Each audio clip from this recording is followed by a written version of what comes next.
As a parent, it's important you feel good about your child's teacher, regardless of whether they're permanent or temporary. One mother in Kyle, though, is upset after a substitute teacher made a joke about abortion to her daughter. As KXAN's Heather Jackson shows us, the district has since fired the teacher for inappropriate behavior. I was terrified. As a joke, this Lehman High junior says she put a balloon under her shirt and pretended to be pregnant in science class.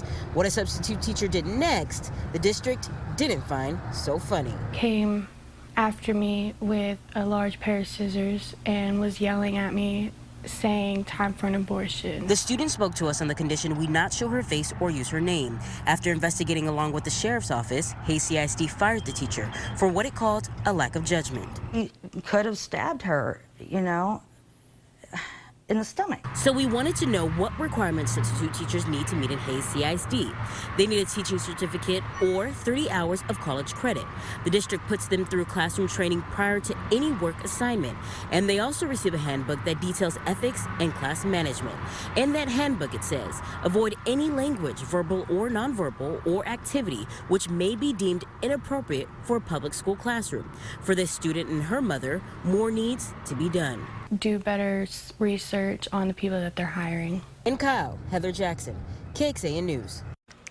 Although the school district has let that substitute teacher go, the Hays County Sheriff's Office did not find enough evidence to file any criminal charges. The state requires all substitutes to submit a fingerprint card and to pass a background check. Other requirements are specific to each district. We looked up some of the largest in the area for you. It appears Austin ISD does allow substitutes who do not have a teaching certificate, so long as they have more than 60 college hours or a degree. Pay increases with a degree and a teaching certificate. Round Rock ISD subs must have 2 years of higher education or equivalent work experience, and they have to complete a teaching prep course.